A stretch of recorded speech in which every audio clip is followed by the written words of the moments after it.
പരിശുദ്ധ ഖുർആൻ പറയുന്നു, വഇദ് ഖാല റബ്ബുക ലിൽ മലായികതി ഇന്നി ജാഇലുൻ ഫിൽ അർദി ഖലീഫതൻ. മനുഷ്യന്റെ സൃഷ്ടിപ്പുമായി ബന്ധപ്പെട്ട് ലോകത്ത് മാലാകമാരോട്, മലക്കുകളോട്, പ്രപഞ്ചത്തിന്റെ സട്ടാവ് മനുഷ്യനെ സൃഷ്ടിച്ചവൻ അതിന്റെ വിവരം അറിയിക്കുമ്പോൾ മാലാകമാർ തിരികെ ചോദിക്കുന്ന ഒരു ചോദ്യമുണ്ട്. വഇദ് ഖാല റബ്ബുക ലിൽ മലായികതി ഇന്നി ജാഇലുൻ ഫിൽ അർദി ഖലീഫ ഖാലു അതജ്അലു ഫീഹാ മൻ യുഫ്സിദു ഫീഹാ വയസ്ഫികു ദിമാ. മനുഷ്യർ അവർ പരസ്പരം രക്തം ചിന്തുകയില്ലേ? മനുഷ്യർ ഈ രാജ്യത്തെ, ലോകത്ത് മനുഷ്യർ അവർ പരസ്പരം കുഴപ്പമുണ്ടാക്കുകയില്ലേ? മനുഷ്യന്റെ സൃഷ്ടിപ്പിനെ കുറിച്ച് പറഞ്ഞപ്പോൾ തന്നെ മാലാകമാർ ദൈവത്തോട് ചോദിച്ചുവെന്നാണ് പരിശുദ്ധ ഖുർആനിലെ 2-ാം അധ്യായം സൂറത്തുൽ ബഖറയിലെ 30-ാമത്തെ സൂക്തത്തിൽ നമുക്ക് കാണാം. പ്രപഞ്ചത്തിന്റെ രക്ഷിതാവ്, ഈ ലോകത്ത് സൃഷ്ടിച്ച മാലാകമാർ, മലക്കുകൾ ദൈവത്തോട് ചോദിക്കുകയാണ്, മനുഷ്യനെ സൃഷ്ടിച്ചാൽ അവർ പരസ്പരം ആയുധമെടുക്കില്ലേ? അവർ രക്തം ചിന്തില്ലേ? അവർ ഭൂമിയിൽ കുഴപ്പമുണ്ടാക്കില്ലേ? മനുഷ്യ ചരിത്രത്തിൻ്റെ ആരംഭം മുതൽ കലാപങ്ങളുണ്ടായി, അക്രമങ്ങളുണ്ടായി, സംഘർഷങ്ങളുണ്ടായി. അത് മനുഷ്യ ചരിത്രത്തിൻ്റെ ഭാഗമായി. നിങ്ങൾ ചോദിക്ക്, ഈ ലോകത്ത് ലഭ്യമായ എല്ലാ ഹിസ്റ്റോറിക്കൽ സോഴ്സുകളോടും നിങ്ങൾ ആത്മാർത്ഥമായിട്ട് ചോദിക്ക്, എവിടെ നിന്നാണ് ഭീകരവാദം ഉണ്ടായത്? ആരാണ് അതിൻ്റെ പിന്നിലുണ്ടായിരുന്നത്? അതിൽ ഇവിടുത്തെ മതങ്ങളുടെ പങ്കെന്താണ്? അത് ഇസ്ലാമിനെ പോലെയുള്ളൊരു മതത്തിന് എത്രത്തോളം റോളുണ്ട്? ചരിത്രത്തോട് സത്യസന്ധമായി നമ്മൾ ചോദിക്കുമ്പോൾ 6-ാം നൂറ്റാണ്ടിലേക്കല്ല ചരിത്രം നമ്മളെ കൊണ്ടുപോവുക, 1-ാം നൂറ്റാണ്ടിലെ റോമൻ ചരിത്രത്തിലേക്കാണ്. 1-ാം നൂറ്റാണ്ടിലെ റോമൻ ചരിത്രത്തിൽ ജോസീഫസ് എന്ന് പറയുന്ന ഒരു ചരിത്രകാരൻ AD 75 അദ്ദേഹം എഴുതിയ ഒരു പുസ്തകമുണ്ട്. ദ ജ്യൂസ് വാർ എന്നാണ് ആ പുസ്തകത്തിന്റെ പേര്. ജൂതയുദ്ധങ്ങൾ എന്ന പേരിലാണ് ആ പുസ്തകം പ്രസിദ്ധീകരിക്കപ്പെട്ടിട്ടുള്ളത്. 1-ാം നൂറ്റാണ്ടിലെ ജൂതമതത്തിന്റെ ചരിത്രത്തെക്കുറിച്ചും ക്രൈസ്തവ മതത്തിന്റെ ആരംഭ കാലഘട്ടത്തിലെ കുറിച്ചുമൊക്കെയുള്ള ചരിത്രങ്ങൾ ലഭ്യമായ പുസ്തകം ജോസീഫസിന്റെ ഈ പറയുന്ന AD 75 പുറത്തു വന്ന ജൂതയുദ്ധങ്ങൾ എന്ന ദ ജ്യൂസ് വാർ എന്ന് പറയുന്ന പുസ്തകമാണ്. ആ പുസ്തകത്തിൽ ഒരു വിഭാഗത്തെ പരിചയപ്പെടുത്തുന്നുണ്ട്. ആ പുസ്തകത്തിൽ സീലോട്ട് എന്ന് പറയുന്ന ഒരു ഭീകര സംഘടനയെ പരിചയപ്പെടുത്തുന്നുണ്ട്. ഞാനിത് നിങ്ങളോട് പറയുമ്പോൾ എനിക്കറിയാം, നിങ്ങളുടെ വിരൽ തുമ്പത്ത് ഗൂഗിൾ ചെയ്യാവുന്ന ലോകത്തിൻ്റെ ചരിത്രമുണ്ട് എന്ന ബോധ്യത്തോടു കൂടെയാണ് ഞാൻ നിങ്ങളോട് സംസാരിക്കുന്നത്. ഞാനിത് നിങ്ങളുടെ മുമ്പിൽ അവതരിപ്പിക്കുന്നത് ഇപ്പോൾ വേണമെങ്കിൽ ഇരുന്ന ഇരിപ്പിൽ നിങ്ങൾക്ക് ലോകത്തിൻ്റെ ചരിത്രത്തിൽ ഈ പറയുന്ന കാര്യങ്ങളുണ്ടോ എന്ന് പരിശോധിക്കാനുള്ള സംവിധാനവും സാങ്കേതികമായ എല്ലാ തരത്തിലുള്ള ഉപകരണങ്ങളും അവനവൻ്റെ കയ്യിലുണ്ടെന്ന തിരിച്ചറിവോടുകൂടെയാണ് ഞാൻ നിങ്ങളോടിത് പറയുന്നത്. സീലോട്ടുകൾ റോമൻ എംപയറിൽ, റോമാ സാമ്രാജ്യത്തിൽ, അവിടുത്തെ റോമൻ ഭരണകൂടത്തിനെതിരെ ഭീകരവാദ തീവ്രവാദ പ്രവർത്തനങ്ങളുമായി കടന്നു വന്ന ആദ്യ കാലഘട്ടത്തിലെ ഭീകരർ എന്ന് മുദ്രകുത്തപ്പെട്ട ഒരു വിഭാഗമാണ് സീലോട്ടുകൾ എന്ന് പറയുന്നത്. സീലോട്ടുകളിൽ നിന്ന് ഒരു ഉപവിഭാഗം ഉണ്ടായി. സിക്കാരികൾ എന്നാണ് അവർ അറിയപ്പെട്ടത്. കടാര ശരീരത്തിൽ ഒളിപ്പിച്ചു വെക്കുന്നവർ എന്ന അർത്ഥത്തിലാണ് സിക്കാരികൾ എന്നവർ വിളിക്കപ്പെട്ടത്. ഇത് 6-ാം നൂറ്റാണ്ടിലല്ല, അതിനു മുമ്പ് 1-ാം നൂറ്റാണ്ടിൽ റോമാ സാമ്രാജ്യത്തിന്റെ അകത്താണ് ഈ ഭീകരവാദികളും ഉണ്ടായത്. റോമൻ സാമ്രാജ്യത്തിനെതിരെയാണ്, ഭരണകൂടത്തിനെതിരെയാണ് ഈ ഭീകര പ്രവർത്തനങ്ങൾ ഉണ്ടായത്. ഒരു കാര്യം ഞാൻ നിങ്ങളോട് ഉറപ്പിച്ചു പറയാം, ലോകത്ത് മനുഷ്യന്റെ ചരിത്രത്തിൽ എല്ലാ മതവിശ്വാസികളും, ഞാനിതൊരു ഓപ്പൺ സ്റ്റേജിൽ നിന്നിട്ടല്ലേ നിങ്ങളോട് പറയുന്നത്, ലോകത്ത് മനുഷ്യന്റെ ചരിത്രത്തിൽ ഏതെങ്കിലും മതത്തിന്റെ പ്രബോധന പ്രവർത്തനങ്ങൾക്ക് വേണ്ടിയോ പ്രചാരണ പ്രവർത്തനങ്ങൾക്ക് വേണ്ടിയോ ഏതെങ്കിലും മതത്തിന്റെ വിശ്വാസത്തിന് ആധിപത്യം കിട്ടുന്നതിനു വേണ്ടിയോ ഭീകര പ്രവർത്തനങ്ങൾ നടന്നതായി ലോകത്തിന്റെ ചരിത്രത്തിൽ രേഖപ്പെടുത്തപ്പെടുന്നില്ല. ഏതെങ്കിലും ഒരു മതത്തിന്റെ, ഞാനിത് ഉത്തരവാദിത്വ ബോധത്തോടുകൂടെ ആണ് നിങ്ങളോട് സംസാരിക്കുന്നത്. ലോകത്ത് മനുഷ്യന്റെ ചരിത്രത്തിൽ ഏതെങ്കിലും ഒരു മതത്തിന്റെ, ഹിന്ദു മതത്തിന്റെ, സിഖ് മതത്തിന്റെ, ഇസ്ലാം മതത്തിന്റെ, ജൂതമതത്തിന്റെ, ക്രൈസ്തവ മതത്തിന്റെ ഏതെങ്കിലും മതത്തിന്റെ സംസ്ഥാപനത്തിന് വേണ്ടിയോ ഏതെങ്കിലും മതത്തിന്റെ കേവലമായ വിശ്വാസത്തെ സംരക്ഷിക്കുന്നതിന് വേണ്ടിയോ ഏതെങ്കിലും മതത്തിന്റെ പ്രചാരണ പ്രവർത്തനങ്ങൾക്ക് വേണ്ടിയോ ഏതെങ്കിലും മതത്തിന്റെ ആധിപത്യങ്ങൾക്ക് വേണ്ടിയോ മതാശയങ്ങളുടെ ഏതെങ്കിലും തരത്തിലുള്ള പ്രചാരണ പ്രവർത്തനങ്ങൾക്ക് വേണ്ടിയോ ലോകത്ത് ഭീകരത ഉണ്ടായിട്ടില്ല. ലോക ചരിത്രത്തിൽ ഭീകരത ഉണ്ടായത് ഭരണകൂടങ്ങൾക്കെതിരെയാണ്. നിങ്ങളത് പരിശോധിക്കണം. എല്ലാ ഭീകരതയും, എല്ലാ ഭീകര പ്രവർത്തനങ്ങൾക്കും ഭീകര പ്രവർത്തനങ്ങളും ഭരണകൂടങ്ങൾക്കെതിരെയാണ്. സീലോട്ടുകൾ 1-ാം നൂറ്റാണ്ടിൽ കടന്നു വന്നത് റോമൻ സാമ്രാജ്യത്തിനെതിരെ, റോമിലെ ക്രൈസ്തവ ഭരണകൂടത്തിനെതിരെ ജൂതന്റെ അവകാശങ്ങൾ അനുവദിക്കുന്നില്ലെന്ന് പറഞ്ഞുകൊണ്ട് സീലോട്ടുകൾക്ക് തീവ്രത പോരാത്തത് കൊണ്ടാണ് അവരുടെ കൂട്ടത്തിൽ നിന്ന് സായുധ പോരാട്ടം നടത്തുന്ന, കത്തി ശരീരത്തിനകത്ത് ഒളിപ്പിച്ചു വെക്കുന്ന, ആൾക്കൂട്ടത്തിൽ ചെന്ന് ശത്രുക്കളെ തെരഞ്ഞുപിടിച്ച് കൊല്ലുന്ന, ക്രൂരമായ രീതിയിലുള്ള കൊലപാതകങ്ങൾ നടത്തുന്ന സിക്കാരികൾ ചരിത്രത്തിൽ ഉണ്ടായത് 1-ാം നൂറ്റാണ്ടിലാണ്. അതാണ് ലോകത്തെ മനുഷ്യന്റെ ചരിത്രത്തിലെ, എഴുതപ്പെട്ട ചരിത്രത്തിലെ ആദ്യത്തെ ഭീകര പ്രവർത്തനമായി ചരിത്രത്തിൽ എനിക്കും നിങ്ങൾക്കും കാണാൻ കഴിയുന്നത്. അവിടുന്ന് ഇങ്ങോട്ട് നമ്മൾ ചരിത്രത്തിലൂടെ കടന്നു വരുമ്പോൾ സംഘടിതമായ ഗറില്ല യുദ്ധങ്ങളെപ്പോലെ ഏതെങ്കിലും തരത്തിലുള്ള വഞ്ചനയിൽ അധിഷ്ഠിതമായ സായുധ പോരാട്ടങ്ങളും കലാപങ്ങളും ചരിത്രത്തിൽ പിന്നെ നമ്മൾ കാണുക ഹഷാഷീൻ എന്ന് പറയുന്ന ഒരു സംഘവുമായി ബന്ധപ്പെട്ടാണ്. AD 11 മുതൽ 13 വരെയുള്ള നൂറ്റാണ്ടുകളിൽ പേർഷ്യയിലാണ് ഹഷാഷീനുകൾ ഉണ്ടായത്. ഇസ്മായിലി ഷിയ വിഭാഗത്തിൽ നിന്നാണ് ഹഷാഷീനുകൾ ഉണ്ടായത്. ഹഷാഷീനുകൾ അല്ലെങ്കിൽ അസാസീനുകൾ അവർ കടന്നു വന്നത് ഭീകര പ്രവർത്തനങ്ങളുമായിട്ടാണ്. അൽബൂത്ത് എന്ന് പറയുന്ന പർവ്വതത്തിനകത്തുണ്ടാക്കിയ, പർവ്വതത്തിൻ്റെ ഉയരങ്ങളിൽ ഉണ്ടാക്കിയ കോട്ടകൾ കേന്ദ്രീകരിച്ചുകൊണ്ട് സെൽജൂക്ക് എന്ന് പറയുന്ന മുസ്ലിം സാമ്രാജ്യത്തിനെതിരെയാണ് അവർ യുദ്ധങ്ങളും പോരാട്ടങ്ങളും നടത്തിയത്. അവർ അവരുടെ അവകാശങ്ങൾക്ക് വേണ്ടി എന്ന് പറഞ്ഞ് സെൽജൂക്ക് സാമ്രാജ്യത്തെ തകിടം മറിക്കുന്നതിനു വേണ്ടി, ഭരണം കൈയടക്കുന്നതിനു വേണ്ടിയാണ് അസാസിനുകൾ ചരിത്രത്തിൽ ഭീകര പ്രവർത്തനങ്ങളുമായി കടന്നു വന്നത്. അസാസിൻ എന്ന് പറയുമ്പോൾ കൊലപാതകമെന്നോ കൊലപാതകി എന്നൊക്കെ ഇംഗ്ലീഷ് നമ്മൾ പറയും. ആ പദം പോലും ഇംഗ്ലീഷിൽ ഉണ്ടായത് കുരിശ് യുദ്ധകാലത്ത് കടന്നു വന്ന കുരിശ് യുദ്ധക്കാരും അസാസിനുകളും ഏറ്റുമുട്ടിയപ്പോൾ അതിൽ നിന്നാണ് ഹഷാഷീനുകൾ എന്ന പേരാണ് പിന്നീട് കൊലപാതകത്തിനും കൊലപാതകയ്ക്കുമൊക്കെ ഇംഗ്ലീഷ് ഭാഷയിൽ തന്നെ ഉപയോഗിച്ചത് എന്ന രൂപത്തിൽ ചരിത്രത്തിൽ നമുക്ക് വായിക്കാൻ കഴിയും. അസാസിനുകൾ മംഗോളിയൻ ആധിപത്യ കാലഘട്ടത്തിലാണ് അവർ ചരിത്രത്തിൽ ഇല്ലാതായി മാറുന്നത്. ഞാൻ നേരത്തെ പറഞ്ഞ സിക്കാരികൾ എന്ന് പറയുന്ന ലോകത്തിന്റെ ചരിത്രത്തിലെ ആദ്യത്തെ ഭീകരവാദികൾ, അവർ ഇല്ലാതായത് പോലും ഭീകരമായ ഒരു അക്രമത്തിലൂടെയാണ് എന്ന് നമുക്ക് കാണാൻ കഴിയും. റോമാ സാമ്രാജ്യം അവരെ മുഴുവൻ ഒരു കോട്ടക്കകത്താക്കി വളഞ്ഞ് അവരെ പിടികൂടാൻ തീരുമാനിച്ചപ്പോൾ ആ കോട്ടക്കകത്ത് കുടുങ്ങിയ 960ഓളം വരുന്ന സിക്കാരികൾ അവർ പറഞ്ഞു, നമ്മൾ റോമൻ സാമ്രാജ്യത്തിന്റെ പിടിയിലകപ്പെട്ടാൽ ഒന്നുകിൽ മാരകമായ രീതിയിൽ മരിക്കേണ്ടി വരും, നമ്മൾ കൊല്ലപ്പെടും, അതല്ലെങ്കിൽ നമ്മളെ അടിമകളാക്കുന്ന സാഹചര്യം ഉണ്ടാകും. അതുകൊണ്ട് റോമൻ സാമ്രാജ്യത്തിന്റെ പിടിയിലകപ്പെടരുത് എന്ന് തീരുമാനിച്ചു. മരിക്കാൻ തീരുമാനിച്ചു, കോട്ടക്കകത്ത് കിടന്ന് മരിക്കാൻ തീരുമാനിച്ചു. പക്ഷേ ജൂത മതശാസന പ്രകാരം ആത്മഹത്യ മഹാപാപമാണ്. അതുകൊണ്ട് ആത്മഹത്യ ചെയ്തുകൂടാ. അവർ തീരുമാനിച്ചത് ഓരോ കുടുംബനാഥനും സ്വന്തം കുടുംബത്തിലെ ഭാര്യയും മക്കളും പേരമക്കളും ഉൾപ്പെടെ ഓരോരുത്തരെ കൊന്നുകളയട്ടെ എന്നാണ് തീരുമാനിച്ചത്. അവനവന്റെ കുടുംബത്തെ ഓരോ കുടുംബനാഥനും കൊന്നുകഴിഞ്ഞപ്പോൾ കുടുംബനാഥന്മാർ അവർ ആരാരെ കൊല്ലുമെന്ന് തീരുമാനിക്കാൻ നറുക്കിട്ടെടുത്തു. അവസാനം ബാക്കിയായ ഒരു മനുഷ്യൻ, ഒരാൾ മാത്രമാണ് മനസ്സാക്ഷിയെ വേദനിപ്പിച്ചുകൊണ്ട് ആത്മഹത്യ ചെയ്തതായി ചരിത്രത്തിൽ നമ്മൾ വായിക്കുക. സഹോദരങ്ങളെ, ഭീകരവാദം എവിടെ നിന്ന് പഠിക്കണമെന്നാണ് ഞാൻ പറയുക, പരിശോധിക്കണമെന്നാണ് ഞാൻ പറയുക. സായുധ കലാപങ്ങളും അക്രമങ്ങളും സംഘർഷങ്ങളും ഭീകര പ്രവർത്തനങ്ങളും ചരിത്രത്തിൽ പ്രത്യക്ഷപ്പെട്ടത് ഭരണകൂടങ്ങൾക്കെതിരെയാണ്. അസ്സലാമു അലൈക്കും വറഹ്മത്തുള്ളാഹി. അൽഹംദുലില്ലാഹി റബ്ബിൽ ആലമീൻ. അസ്സലാത്തു വസ്സലാമു അലാ റസൂലിൽ അമീൻ വഅലാ ആലിഹി വസ്വഹ്ബിഹി അജ്മഈൻ. അഊദു ബില്ലാഹി മിനശ് ശൈത്വാനിർ റജീം. ബിസ്മില്ലാഹിർ റഹ്മാനിർ റഹീം. വനഫ്സി വമാ സവ്വാഹാ ഫഅൽഹമഹാ ഫുജൂറഹാ വതഖ്വാഹാ ഖദ് അഫ്ലഹ മൻ സക്കാഹാ വഖദ് ഖാബ മൻ ദസ്സാഹാ. വേദിയിലുള്ള ആദരണീയനായ ഈ പ്രോഗ്രാമിൻ്റെ അധ്യക്ഷൻ റഷീദ് ഉസ്മാൻ സേട്ട് അവറുകളെ, പ്രിയപ്പെട്ട അബ്ദുൽ ഗനി സ്വലാഹി,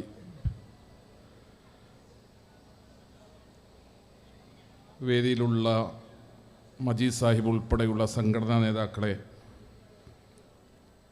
പ്രിയമുള്ള സഹോദരന്മാരെ, സഹോദരികളെ, നല്ലവരിൽ നല്ലവരായ നാട്ടുകാരെ,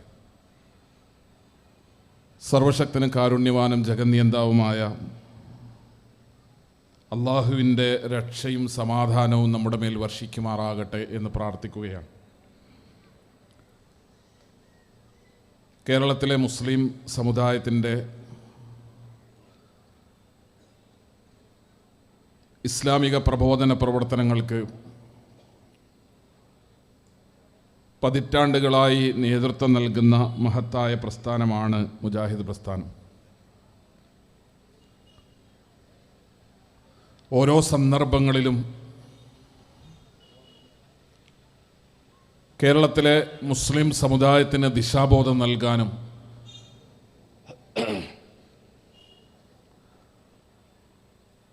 സമുദായത്തിൻ്റെ പ്രയാണ ചരിത്രത്തിൻ്റെ ഓരോ ഘട്ടങ്ങളിലും വളരെ കൃത്യമായ വെളിച്ചം നൽകി മുന്നിൽ നിൽക്കാനും കാലാകാലങ്ങളിൽ മുജാഹിദ് പ്രസ്ഥാനവും അതിൻ്റെ പണ്ഡിതന്മാരും ഉണ്ടായിരുന്നു.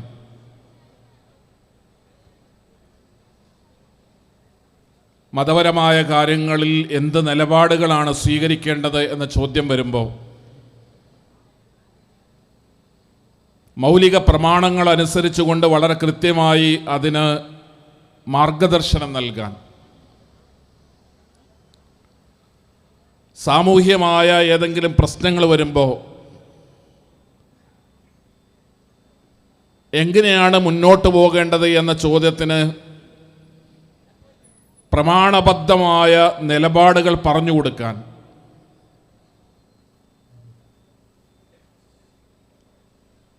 കേരളത്തിലെ മുസ്ലിം സമുദായത്തെ കേരളത്തിലെ മറ്റേതൊരു ജനവിഭാഗത്തിൻ്റെയും കൂടെ നിൽക്കാൻ നമ്മുടെ നാടിൻ്റെയും രാജ്യത്തിൻ്റെയും സമൂഹത്തിൻ്റെയും പൊതുമനസ്സിൻ്റെ കൂടെ നിന്നുകൊണ്ട് ഈ രാജ്യത്തിൻ്റെ പുരോഗമന പ്രവർത്തനങ്ങളിൽ പങ്കാളികളാകാൻ, ഇതെല്ലാം എല്ലാ കാലങ്ങളിലും വളരെ സൂക്ഷ്മതയോടുകൂടെ ശ്രദ്ധിച്ചു പോന്ന, വലിയ ജാഗ്രതയോടുകൂടെ കാത്തു സൂക്ഷിച്ചു പോകുന്ന സംഘടനയാണ് മുജാഹിദ് പ്രസ്ഥാനം.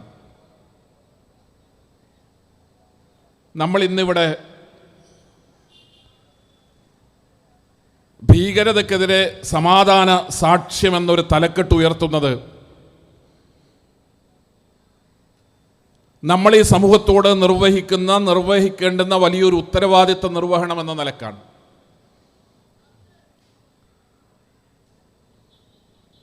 ലോകത്തെമ്പാടും ഭീകരത എന്ന് പറയുന്നത് ഒരു വലിയ ആശയമായി, പ്രത്യയശാസ്ത്രമായി വളരെ വ്യാപകമായി ലോകത്തിൻ്റെ എല്ലാ കോണുകളിലും പടർന്നു പിടിച്ചിട്ടുള്ളൊരു കാലത്ത്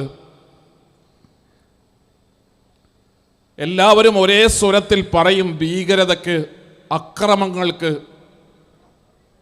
കലാപങ്ങൾക്കും സംഘർഷങ്ങൾക്കും സായുധ പോരാട്ടങ്ങൾക്കുമൊക്കെ ഞങ്ങൾ എതിരാണ്. സമാധാനത്തോടുകൂടെ ജീവിക്കാനാണ് ഞങ്ങൾ ആഗ്രഹിക്കുന്നത്.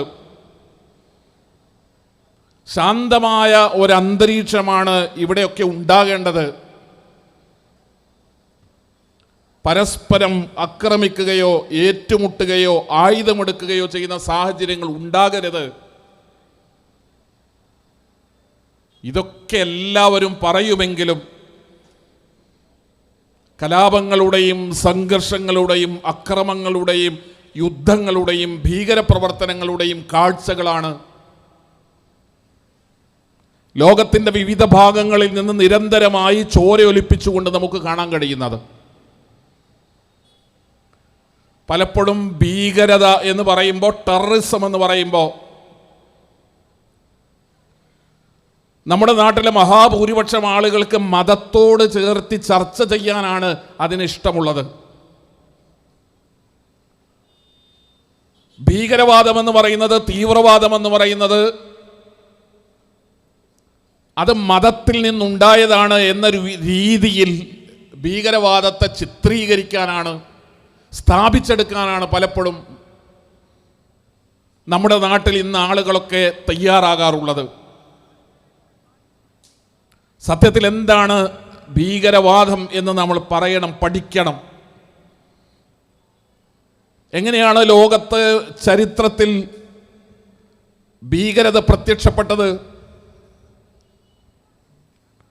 ഭീകരത എന്ന് പറയുന്നതിൻ്റെ ചരിത്രപരമായ സന്ദർഭങ്ങൾ എന്താണ്? ഏത് പ്രത്യയശാസ്ത്രത്തോടാണ്, ഏത് ദർശനത്തോടാണ്, ലോകത്ത് നിലനിൽക്കുന്ന ഏത് സന്ദേശങ്ങളോടാണ്, ആദർശങ്ങളോടാണ് ഭീകരതയെ പോലെയുള്ള ജനവിരുദ്ധമായ, മനുഷ്യത്വ വിരുദ്ധമായ ഒരാശയത്തിന് ബന്ധമുള്ളത്? ഇതെല്ലാം ചരിത്രത്തിൻ്റെ പിൻബലത്തോടുകൂടെ പഠിക്കപ്പെടേണ്ടതാണ്. നമ്മുടെ നാട്ടിൽ ചെറിയ ചെറിയ കാരണങ്ങൾ മതി ആളുകൾക്ക് മതത്തിൻ്റെ പേരിൽ വിഭജനങ്ങൾ ഉണ്ടാക്കാൻ, മതത്തിൻ്റെ പേരിൽ കലാപങ്ങൾ ഉണ്ടാക്കാൻ, മതത്തിൻ്റെ പേരിൽ സംഘർഷങ്ങൾ ഉണ്ടാക്കാൻ. മതവിശ്വാസികളും തമ്മിൽ പരസ്പരം പോരടിക്കാനും പോരടിപ്പിക്കാനും, മതവിശ്വാസികൾക്കിടയിൽ പരസ്പരം അകലങ്ങൾ ഉണ്ടാക്കാനും, മതവിശ്വാസികൾക്കിടയിൽ ഉണ്ടാകുന്ന അകലങ്ങളെ തെരഞ്ഞെടുപ്പ് കാലത്ത് ഉപയോഗപ്പെടുത്താനും, മതവിശ്വാസികൾക്കിടയിൽ ഉണ്ടാകുന്ന ശത്രുതകളിൽ നിന്ന് തങ്ങൾക്ക് ഇരിപ്പിടങ്ങൾ ഉണ്ടാക്കാനും, മതവിശ്വാസികൾക്കിടയിൽ ബോധപൂർവം ജനിപ്പിച്ചെടുക്കുന്ന പരസ്പര വിരോധങ്ങളിൽ നിന്ന് തങ്ങൾക്ക് സിംഹാസനം പണിയാനും, കാലം കറങ്ങി മറിഞ്ഞ് ഒരു തെരഞ്ഞെടുപ്പ് വരുമ്പോൾ ആ തെരഞ്ഞെടുപ്പിലൂടെ അധികാരത്തിലേക്ക് എത്താനുമൊക്കെ മതത്തെയും മതവിശ്വാസത്തെയും മതത്തിൻ്റെ ചിഹ്നങ്ങളെയും മതത്തിൻ്റെ അടയാളങ്ങളെയും മതത്തിൻ്റെ വികാരങ്ങളെയും മതത്തിൻ്റെ വേദനകളെയും മതവിശ്വാസികളെയും അവരുടെ തലച്ചോറുകളെയും എല്ലാം ദുരുപയോഗം ചെയ്യുന്ന ഒരു കാലം നമുക്കറിയണം, നാം പഠിക്കണം.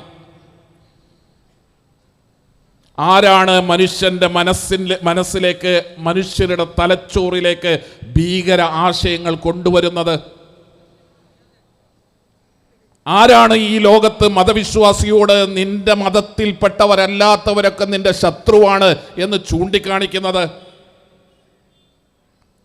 ആരാണ് കേരളത്തിലെ മതവിശ്വാസികളോട് നിന്റെ മതത്തിൽപ്പെടാത്തവൻ്റെ ചിഹ്നം കാണുമ്പോഴും ലക്ഷണം കാണുമ്പോഴും അടയാളം കാണുമ്പോഴും നിനക്ക് പേടി തോന്നണം എന്ന് ബോധപൂർവം പഠിപ്പിച്ചുകൊണ്ടിരിക്കുന്നത്? ആരാണ് തൻ്റെ മതമല്ലാത്ത മറ്റൊരു മതത്തെ കാണുമ്പോൾ വെറുപ്പ് തോന്നുന്ന മാനസികാവസ്ഥ നമ്മുടെ ശരീരത്തിനകത്ത് ബോധപൂർവം സൃഷ്ടിച്ചെടുക്കുന്നതിന് വേണ്ടി കഠിനാധ്വാനം ചെയ്യുന്നത്? അതിൽ പത്രങ്ങളുടെ പങ്കെന്താണ്? അതിൽ ചാനലുകളുടെ പങ്കെന്താണ്? അതിൽ രാഷ്ട്രീയക്കാരൻ്റെ പങ്കെന്താണ്?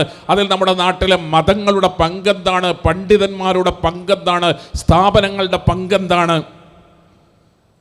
വൈകാരികമായി, വളരെ വൈകാരികമായി എന്തൊരു വിഷയം ഉണ്ടാകുമ്പോഴും വളരെ വൈകാരികമായി മാത്രം അതിനെ കൈകാര്യം ചെയ്യുകയും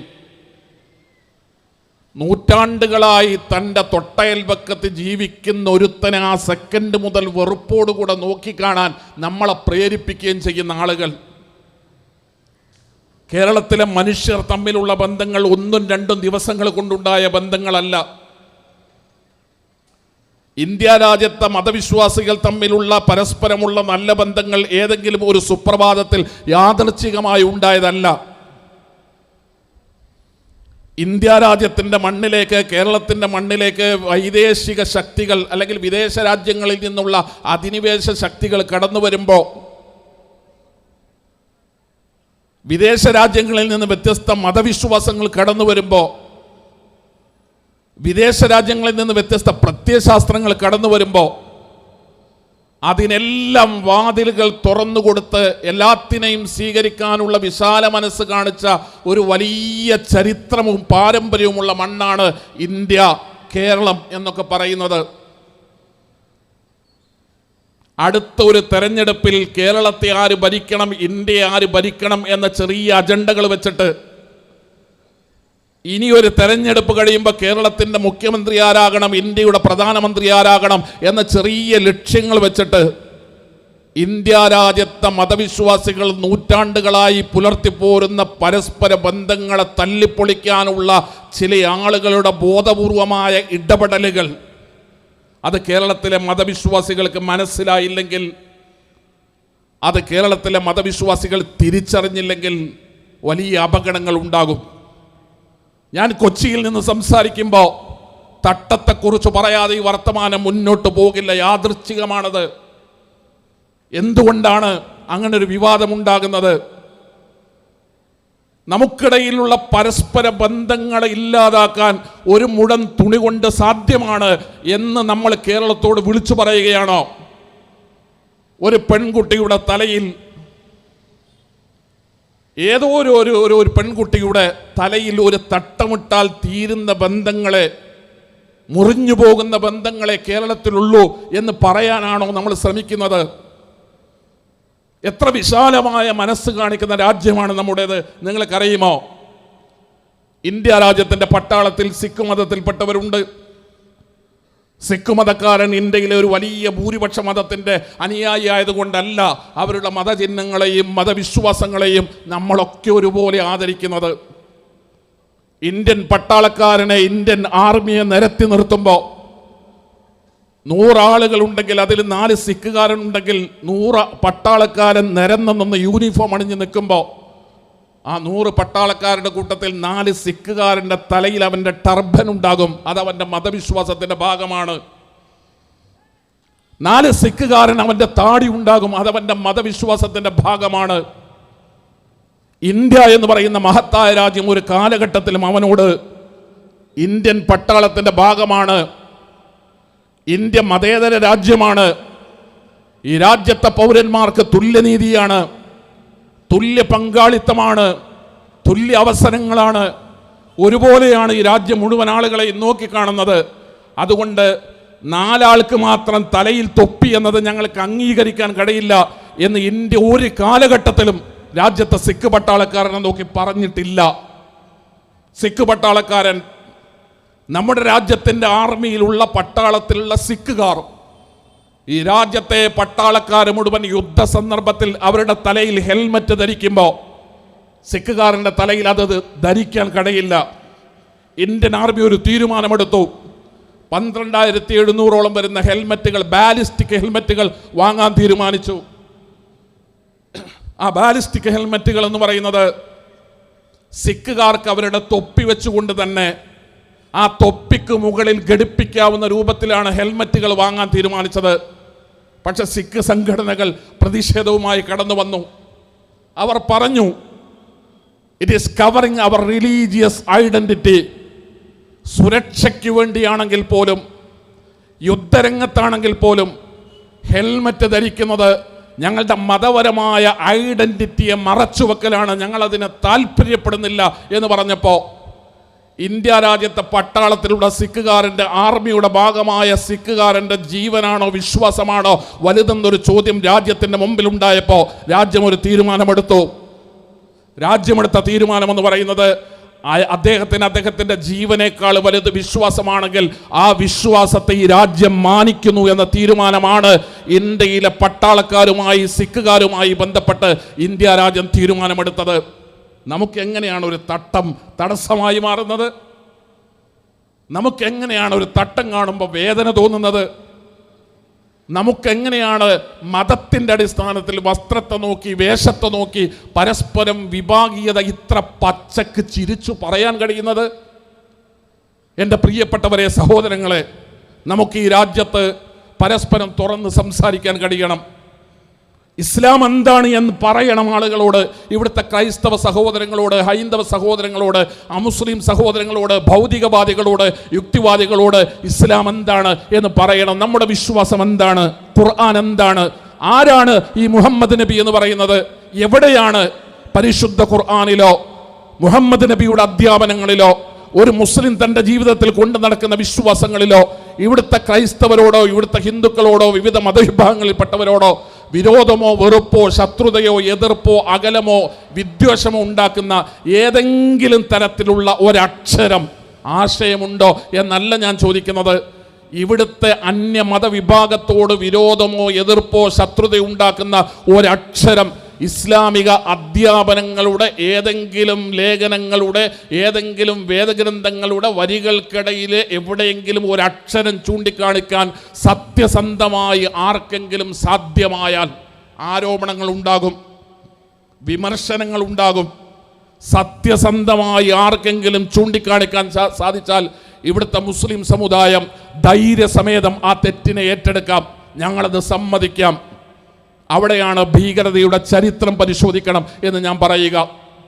ഭീകരതയെ പറ്റി പറയുമ്പോൾ 6-ാം നൂറ്റാണ്ടിലേക്ക് വണ്ടിയെടുത്ത് പായുന്ന കുറേ ആളുകൾ നമ്മുടെ കൂട്ടത്തിലുണ്ട്. 6-ാം നൂറ്റാണ്ട് പരിശുദ്ധ ഇസ്ലാം ലോകത്ത് കടന്നു വന്ന മുഹമ്മദ് മുസ്തഫ റസൂലുള്ളാഹി സ്വല്ലല്ലാഹു അലൈഹി വസല്ലം 23 കൊല്ലക്കാലം കൊണ്ട് തൻ്റെ നാട്ടിലെ ജനങ്ങൾക്കിടയിൽ ലോകത്തിൻ്റെ മനുഷ്യന്റെ ചരിത്രത്തിലില്ലാത്ത മഹാവിപ്ലവങ്ങൾക്ക് നേതൃത്വം കൊടുത്ത കാലഘട്ടമാണ് 6-ാം നൂറ്റാണ്ടെന്ന് പറയുന്നത്. ഭീകരവാദത്തെക്കുറിച്ച് ആരെങ്കിലും പറയുമ്പോഴേക്ക് 6-ാം നൂറ്റാണ്ടിലേക്ക് ചൂണ്ടിക്കാണിക്കുന്ന തീവ്രവാദമോ അക്രമോ കൊലപാതകമോ ലോകത്ത് എവിടെയെങ്കിലും സംഭവിക്കുമ്പോഴേക്ക് 6-ാം നൂറ്റാണ്ടിലേക്ക് തലതിരിച്ചു നോക്കുന്ന ഒരുപാട് ആളുകൾ നമ്മുടെ കൂട്ടത്തിലുണ്ട്. നിങ്ങൾക്കറിയുമോ, പരിശുദ്ധ ഖുർആൻ പറയുന്നു, വഇദ് ഖാല റബ്ബുക ലിൽ മലായികതി ഇന്നി ജാഇലുൻ ഫിൽ അർദി ഖലീഫതൻ. മനുഷ്യന്റെ സൃഷ്ടിപ്പുമായി ബന്ധപ്പെട്ട് ലോകത്ത് മാലാകമാരോട് മലക്കുകളോട് പ്രപഞ്ചത്തിന്റെ സട്ടാവ് മനുഷ്യനെ സൃഷ്ടിച്ചവൻ അതിന്റെ വിവരം അറിയിക്കുമ്പോൾ മാലാകമാർ തിരികെ ചോദിക്കുന്ന ഒരു ചോദ്യമുണ്ട്. വഇദ് ഖാല റബ്ബുക ലിൽ മലായികതി ഇന്നി ജാഇലുൻ ഫിൽ അർദി ഖലീഫ ഖാലു അതജഅലു ഫീഹാ മൻ യുഫ്സിദു ഫീഹാ വയസ്ഫികു ദിമാ. മനുഷ്യർ അവർ പരസ്പരം രക്തം ചിന്തുകയില്ലേ? മനുഷ്യർ ഈ രാജ്യത്തെ ലോകത്ത് മനുഷ്യർ അവർ പരസ്പരം കുഴപ്പമുണ്ടാക്കുകയില്ലേ? മനുഷ്യന്റെ സൃഷ്ടിപ്പിനെ കുറിച്ച് പറഞ്ഞപ്പോൾ തന്നെ മാലാകമാർ ദൈവത്തോട് ചോദിച്ചുവെന്നാണ് പരിശുദ്ധ ഖുർആനിലെ 2-ാം അധ്യായം സൂറത്തുൽ ബഖറയിലെ 30-ാമത്തെ സൂക്തത്തിൽ നമുക്ക് കാണാം. പ്രപഞ്ചത്തിന്റെ രക്ഷിതാവ് ഈ ലോകത്ത് സൃഷ്ടിച്ച മാലാകമാർ മലക്കുകൾ ദൈവത്തോട് ചോദിക്കുകയാണ്, മനുഷ്യനെ സൃഷ്ടിച്ചാൽ അവർ പരസ്പരം ആയുധമെടുക്കില്ലേ? അവർ രക്തം ചിന്തില്ലേ? അവർ ഭൂമിയിൽ കുഴപ്പമുണ്ടാക്കില്ലേ? മനുഷ്യ ചരിത്രത്തിൻ്റെ ആരംഭം മുതൽ കലാപങ്ങളുണ്ടായി, അക്രമങ്ങളുണ്ടായി, സംഘർഷങ്ങളുണ്ടായി. അത് മനുഷ്യ ചരിത്രത്തിൻ്റെ ഭാഗമായി. നിങ്ങൾ ചോദിക്ക്, ഈ ലോകത്ത് ലഭ്യമായ എല്ലാ ഹിസ്റ്റോറിക്കൽ സോഴ്സുകളോടും നിങ്ങൾ ആത്മാർത്ഥമായിട്ട് ചോദിക്ക്, എവിടെ നിന്നാണ് ഭീകരവാദം ഉണ്ടായത്? ആരാണ് അതിൻ്റെ പിന്നിലുണ്ടായിരുന്നത്? അതിൽ ഇവിടുത്തെ മതങ്ങളുടെ പങ്കെന്താണ്? അത് ഇസ്ലാമിനെ പോലെയുള്ളൊരു മതത്തിന് എത്രത്തോളം റോളുണ്ട്? ചരിത്രത്തോട് സത്യസന്ധമായി നമ്മൾ ചോദിക്കുമ്പോൾ 6-ാം നൂറ്റാണ്ടിലേക്കല്ല ചരിത്രം നമ്മളെ കൊണ്ടുപോവുക, 1-ാം നൂറ്റാണ്ടിലെ റോമൻ ചരിത്രത്തിലേക്കാണ്. 1-ാം നൂറ്റാണ്ടിലെ റോമൻ ചരിത്രത്തിൽ ജോസീഫസ് എന്ന് പറയുന്ന ഒരു ചരിത്രകാരൻ AD 75 അദ്ദേഹം എഴുതിയ ഒരു പുസ്തകമുണ്ട്. ദ ജ്യൂസ് വാർ എന്നാണ് ആ പുസ്തകത്തിന്റെ പേര്. ജൂതയുദ്ധങ്ങൾ എന്ന പേരിലാണ് ആ പുസ്തകം പ്രസിദ്ധീകരിക്കപ്പെട്ടിട്ടുള്ളത്. 1-ാം നൂറ്റാണ്ടിലെ ജൂതമതത്തിന്റെ ചരിത്രത്തെക്കുറിച്ചും ക്രൈസ്തവ മതത്തിന്റെ ആരംഭ കാലഘട്ടത്തിലെ കുറിച്ചുമൊക്കെയുള്ള ചരിത്രങ്ങൾ ലഭ്യമായ പുസ്തകം ജോസീഫസിന്റെ ഈ പറയുന്ന AD 75 പുറത്തു വന്ന ജൂതയുദ്ധങ്ങൾ എന്ന ദ ജ്യൂസ് വാർ എന്ന് പറയുന്ന പുസ്തകമാണ്. ആ പുസ്തകത്തിൽ ഒരു വിഭാഗത്തെ പരിചയപ്പെടുത്തുന്നുണ്ട്. ആ പുസ്തകത്തിൽ സീലോട്ട് എന്ന് പറയുന്ന ഒരു ഭീകര സംഘടനയെ പരിചയപ്പെടുത്തുന്നുണ്ട്. ഞാനിത് നിങ്ങളോട് പറയുമ്പോൾ എനിക്കറിയാം നിങ്ങളുടെ വിരൽത്തുമ്പത്ത് ഗൂഗിൾ ചെയ്യാവുന്ന ലോകത്തിൻ്റെ ചരിത്രമുണ്ട് എന്ന ബോധ്യത്തോടു കൂടെയാണ് ഞാൻ നിങ്ങളോട് സംസാരിക്കുന്നത്. ഞാനിത് നിങ്ങളുടെ മുമ്പിൽ അവതരിപ്പിക്കുന്നത് ഇപ്പോൾ വേണമെങ്കിൽ ഇരുന്ന ഇരിപ്പിൽ നിങ്ങൾക്ക് ലോകത്തിൻ്റെ ചരിത്രത്തിൽ ഈ പറയുന്ന കാര്യങ്ങളുണ്ടോ എന്ന് പരിശോധിക്കാനുള്ള സംവിധാനവും സാങ്കേതികമായ എല്ലാ തരത്തിലുള്ള ഉപകരണങ്ങളും അവനവൻ്റെ കയ്യിലുണ്ടെന്ന തിരിച്ചറിവോടുകൂടെയാണ് ഞാൻ നിങ്ങളോടിത് പറയുന്നത്. സീലോട്ടുകൾ റോമൻ എംപയറിൽ, റോമാ സാമ്രാജ്യത്തിൽ അവിടുത്തെ റോമൻ ഭരണകൂടത്തിനെതിരെ ഭീകരവാദ തീവ്രവാദ പ്രവർത്തനങ്ങളുമായി കടന്നു വന്ന ആദ്യ കാലഘട്ടത്തിലെ ഭീകരർ എന്ന് മുദ്രകുത്തപ്പെട്ട ഒരു വിഭാഗമാണ് സീലോട്ടുകൾ എന്ന് പറയുന്നത്. സീലോട്ടുകളിൽ നിന്ന് ഒരു ഉപവിഭാഗം ഉണ്ടായി. സിക്കാരികൾ എന്നാണ് അവർ അറിയപ്പെട്ടത്. കടാര ശരീരത്തിൽ ഒളിപ്പിച്ചു വെക്കുന്നവർ എന്ന അർത്ഥത്തിലാണ് സിക്കാരികൾ എന്നവർ വിളിക്കപ്പെട്ടത്. ഇത് 6-ാം നൂറ്റാണ്ടിലല്ല, അതിനു മുമ്പ് 1-ാം നൂറ്റാണ്ടിൽ റോമാ സാമ്രാജ്യത്തിന്റെ അകത്താണ് ഈ ഭീകരവാദികളും ഉണ്ടായത്. റോമൻ സാമ്രാജ്യത്തിനെതിരെയാണ്, ഭരണകൂടത്തിനെതിരെയാണ് ഈ ഭീകര പ്രവർത്തനങ്ങൾ ഉണ്ടായത്. ഒരു കാര്യം ഞാൻ നിങ്ങളോട് ഉറപ്പിച്ചു പറയാം, ലോകത്ത് മനുഷ്യന്റെ ചരിത്രത്തിൽ എല്ലാ മതവിശ്വാസികളും, ഞാനിതൊരു ഓപ്പൺ സ്റ്റേജിൽ നിന്നിട്ടല്ലേ നിങ്ങളോട് പറയുന്നത്, ലോകത്ത് മനുഷ്യന്റെ ചരിത്രത്തിൽ ഏതെങ്കിലും മതത്തിന്റെ പ്രബോധന പ്രവർത്തനങ്ങൾക്ക് വേണ്ടിയോ പ്രചാരണ പ്രവർത്തനങ്ങൾക്ക് വേണ്ടിയോ ഏതെങ്കിലും മതത്തിന്റെ വിശ്വാസത്തിന് ആധിപത്യം കിട്ടുന്നതിന് വേണ്ടിയോ ഭീകര പ്രവർത്തനങ്ങൾ നടന്നതായി ലോകത്തിന്റെ ചരിത്രത്തിൽ രേഖപ്പെടുത്തപ്പെടുന്നില്ല. ഏതെങ്കിലും ഒരു മതത്തിന്റെ, ഞാനിത് ഉത്തരവാദിത്വ ബോധത്തോടുകൂടെ ആണ് നിങ്ങളോട് സംസാരിക്കുന്നത്.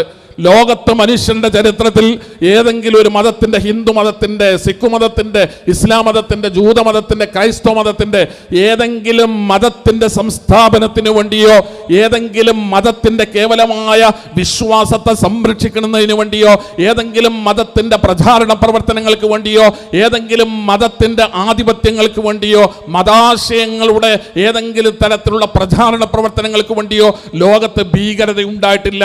ലോക ചരിത്രത്തിൽ ഭീകരത ഉണ്ടായത് ഭരണകൂടങ്ങൾക്കെതിരെയാണ്. നിങ്ങളത് പരിശോധിക്കണം.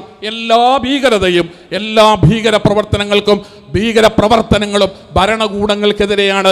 സീലോട്ടുകൾ 1-ാം നൂറ്റാണ്ടിൽ കടന്നു വന്നത് റോമൻ സാമ്രാജ്യത്തിനെതിരെ, റോമിലെ ക്രൈസ്തവ ഭരണകൂടത്തിനെതിരെ ജൂതന്റെ അവകാശങ്ങൾ അനുവദിക്കുന്നില്ലെന്ന് പറഞ്ഞുകൊണ്ട് സീലോട്ടുകൾക്ക് തീവ്രത പോരാത്തത് കൊണ്ടാണ് അവരുടെ കൂട്ടത്തിൽ നിന്ന് സായുധ പോരാട്ടം നടത്തുന്ന, കത്തി ശരീരത്തിനകത്ത് ഒളിപ്പിച്ചു വെക്കുന്ന, ആൾക്കൂട്ടത്തിൽ ചെന്ന് ശത്രുക്കളെ തെരഞ്ഞുപിടിച്ച് കൊല്ലുന്ന, ക്രൂരമായ രീതിയിലുള്ള കൊലപാതകങ്ങൾ നടത്തുന്ന സിക്കാരികൾ ചരിത്രത്തിൽ ഉണ്ടായത് 1-ാം നൂറ്റാണ്ടിലാണ്. അതാണ് ലോകത്തെ മനുഷ്യന്റെ ചരിത്രത്തിലെ, എഴുതപ്പെട്ട ചരിത്രത്തിലെ ആദ്യത്തെ ഭീകര പ്രവർത്തനമായി ചരിത്രത്തിൽ എനിക്കും നിങ്ങൾക്കും കാണാൻ കഴിയുന്നത്. അവിടുന്ന് ഇങ്ങോട്ട് നമ്മൾ ചരിത്രത്തിലൂടെ കടന്നു വരുമ്പോൾ സംഘടിതമായ ഗറില്ല യുദ്ധങ്ങളെപ്പോലെ ഏതെങ്കിലും തരത്തിലുള്ള വഞ്ചനയിൽ അധിഷ്ഠിതമായ സായുധ പോരാട്ടങ്ങളും കലാപങ്ങളും ചരിത്രത്തിൽ പിന്നെ നമ്മൾ കാണുക ഹഷാഷീൻ എന്ന് പറയുന്ന ഒരു സംഘവുമായി ബന്ധപ്പെട്ടാണ്.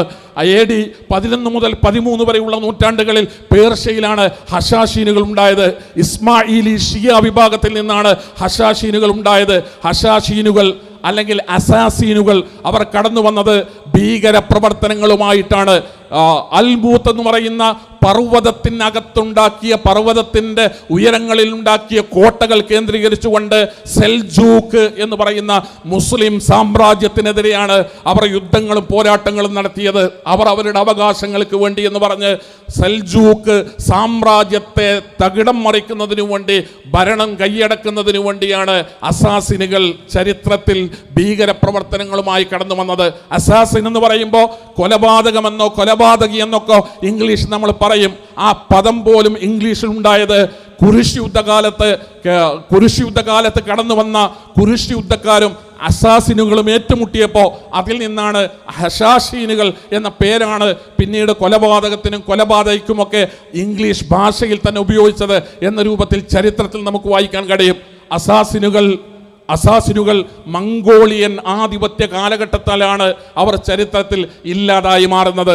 ഞാൻ നേരത്തെ പറഞ്ഞ സിക്കാരികൾ എന്ന് പറയുന്ന ലോകത്തിന്റെ ചരിത്രത്തിലെ ആദ്യത്തെ ഭീകരവാദികൾ അവർ ഇല്ലാതായത് പോലും ഭീകരമായ ഒരു അക്രമത്തിലൂടെയാണ് എന്ന് നമുക്ക് കാണാൻ കഴിയും. റോമാ സാമ്രാജ്യം അവരെ മുഴുവൻ ഒരു കോട്ടക്കകത്താക്കി വളഞ്ഞ് അവരെ പിടികൂടാൻ തീരുമാനിച്ചപ്പോൾ ആ കോട്ടക്കകത്ത് കുടുങ്ങിയ 960ഓളം വരുന്ന സിക്കാരികൾ അവർ പറഞ്ഞു, നമ്മൾ റോമൻ സാമ്രാജ്യത്തിന്റെ പിടിയിലകപ്പെട്ടാൽ ഒന്നുകിൽ മാരകമായ രീതിയിൽ മരിക്കേണ്ടി വരും, നമ്മൾ കൊല്ലപ്പെടും, അതല്ലെങ്കിൽ നമ്മളെ അടിമകളാക്കുന്ന സാഹചര്യം ഉണ്ടാകും. അതുകൊണ്ട് റോമൻ സാമ്രാജ്യത്തിന്റെ പിടിയിലകപ്പെടരുത് എന്ന് തീരുമാനിച്ചു. മരിക്കാൻ തീരുമാനിച്ചു, കോട്ടക്കകത്ത് കിടന്ന് മരിക്കാൻ തീരുമാനിച്ചു. പക്ഷേ ജൂത മതശാസന പ്രകാരം ആത്മഹത്യ മഹാപാപമാണ്.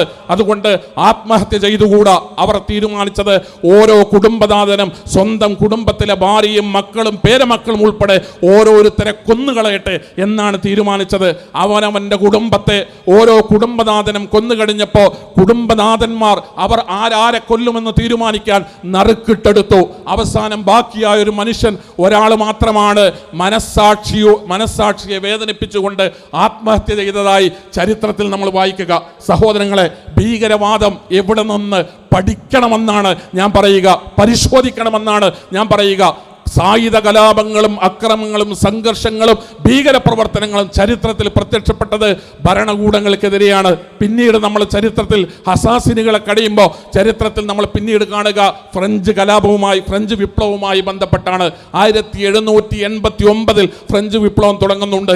ആ ഫ്രഞ്ച് വിപ്ലവത്തിൽ അവിടെ ഫ്രാൻസിലെ ലൂയി 16-നെതിരെ വലിയ സംഘർഷങ്ങളും കലാപങ്ങളും ഒക്കെ ഉണ്ടായി. ഒരു വലിയ അരാജകത്വ കലാപമാണ് ഫ്രഞ്ച് വിപ്ലവം എന്ന് പറയുന്നത്.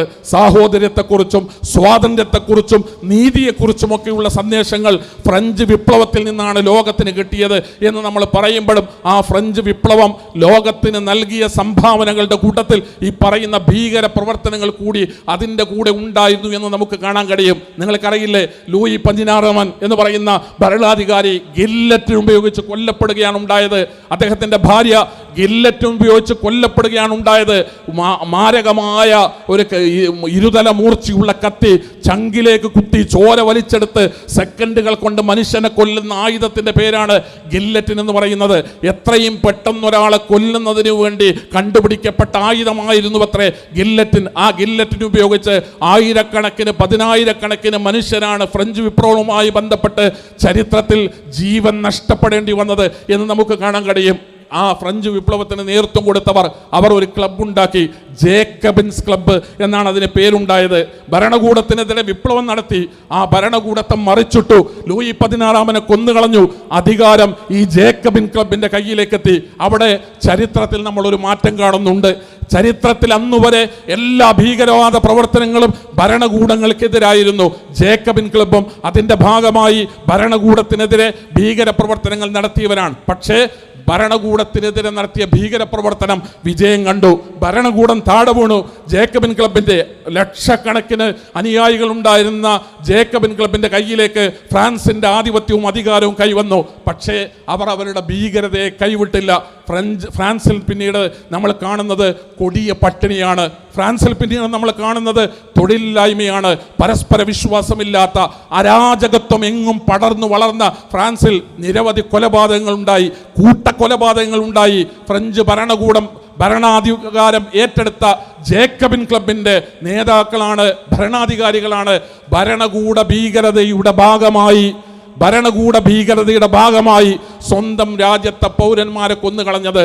ഞാൻ നിങ്ങളുടെ കൂട്ടത്തിൽ ചരിത്രത്തെ സൂക്ഷ്മമായി നിരീക്ഷിക്കുകയും വായിക്കുകയും ചെയ്യുന്ന ആരെങ്കിലും ഉണ്ടെങ്കിൽ നിങ്ങളുടെ പഠനത്തിനു വേണ്ടി വളരെ വിനീതമായി ഓർമ്മപ്പെടുത്തുന്നു.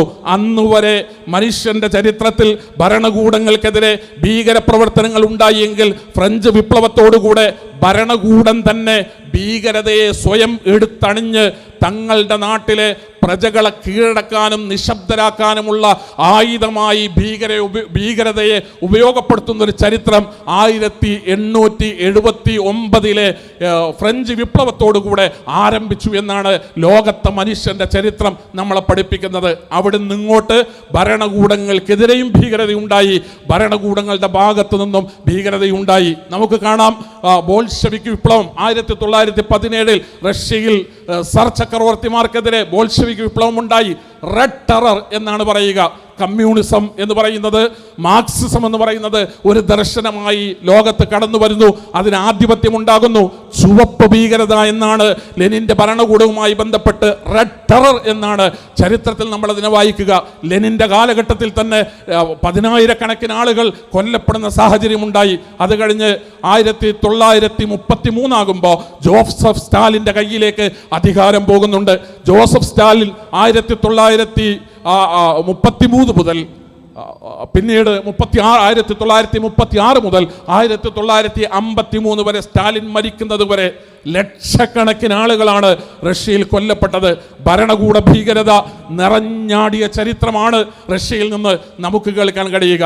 സഹോദരങ്ങളെ, 1930-കളിലാണ് നമ്മൾ ചരിത്രത്തിൽ ജൂതന്മാരെ കൂട്ടക്കൊല ചെയ്ത ഹിറ്റ്ലറുടെ ഇറ്റലിയെ നമ്മൾ പരിചയപ്പെടുന്നത്. ഹിറ്റ്ലർ ജൂതന്മാരെ കൂട്ടക്കൊല ചെയ്യാൻ ഇതേ ഭരണകൂട ഭീകരത എന്ന ആയുധമാണ് ഉപയോഗിച്ചത് എന്ന് നമുക്ക് കാണാൻ കഴിയും. ഭരണവുമായി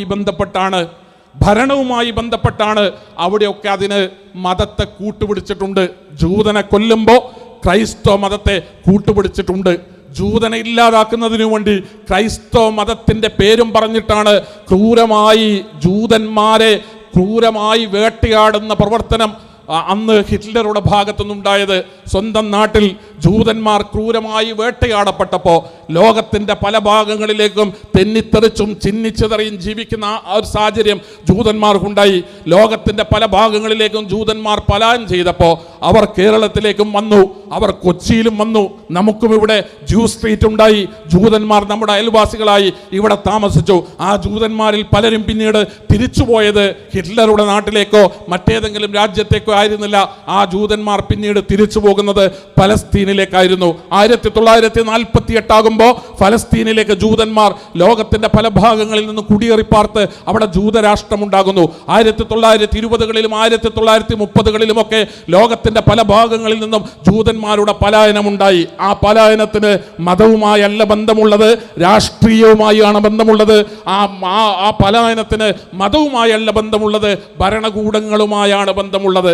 രണ്ടാം ലോക മഹായുദ്ധകാലത്ത് ജപ്പാനെ തകർക്കുന്നതിനു വേണ്ടി ആറ്റം ബോംബ് ഉണ്ടാക്കുന്നതിന് ബ്രിട്ടനെ സഹായിച്ചത് ജൂതന്റെ ബുദ്ധിയാണ് എന്നതുകൊണ്ട് ജൂതന്മാർക്ക് വാഗ്ദാനം ചെയ്യപ്പെട്ട ജന്മനാട് എന്ന വാഗ്ദത്ത രാജ്യമെന്ന വാഗ്ദാനം പാലിക്കുന്നതിനു വേണ്ടിയാണ് ബ്രിട്ടൻ തങ്ങളുടെ അധീനതയിൽ ഉണ്ടായിരുന്ന കോളനി പ്രദേശമായ ഫലസ്തീനിലേക്ക് ആളുകൾക്ക്, ജൂതന്മാർക്ക് കുടിയേറിപ്പാർക്കാനുള്ള അനുവാദം കൊടുക്കുന്നത്. ഫലസ്തീനികൾ, നമ്മൾ ഇന്ത്യക്കാർ ബ്രിട്ടന്റെ കോളനിയായിരുന്നു എന്നതുപോലെ ഫലസ്തീനികൾ ബ്രിട്ടന്റെ കോളനിയായിരുന്നു. ബ്രിട്ടൻ തൻ്റെ കോളനിയായ ഫലസ്തീനിലേക്ക് ലോകത്തിൻ്റെ വിവിധ ഭാഗങ്ങളിൽ നിന്നുള്ള ജൂതന്മാർക്ക് സ്വന്തം രാജ്യമെന്ന നിലയ്ക്ക് അവിടേക്ക് വരാനും ഭൂമി വാങ്ങാനും ഭൂമി സ്വന്തമാക്കാനും വീട് വെക്കാനും സംഘടിക്കാനും ഒക്കെയുള്ള അനുവാദം കൊടുത്ത് വാതിലുകൾ തുറന്നു കൊടുത്തിട്ടാണ് 1920കളിലും 1930കളിലും അറേബ്യൻ മണ്ണിലേക്ക് ജൂതന്മാരുടെ വലിയ തോതിലുള്ള കുടിയേറ്റം ഉണ്ടായതായി ചരിത്രത്തിൽ നമുക്ക് കാണാൻ കഴിയുക. അത് ആറ്റം ബോംബ് ഉണ്ടാക്കി തന്നതിൻ്റെ പ്രതിഫലമായിരുന്നു.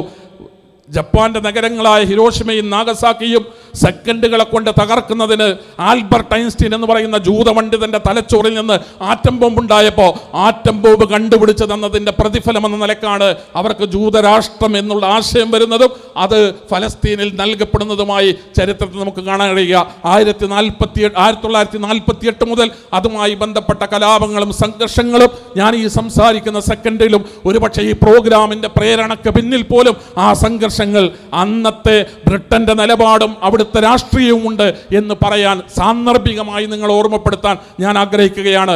കൊളോണിയൽ ശക്തികൾക്കെതിരെ പോരാട്ടങ്ങൾ ഉണ്ടായി. ആൻറ്റി കൊളോണിയൽ സ്ട്രഗിൾസ് ചരിത്രത്തിൽ നമ്മൾ വായിക്കേണ്ടുന്ന ഒരു പാഠമാണ്.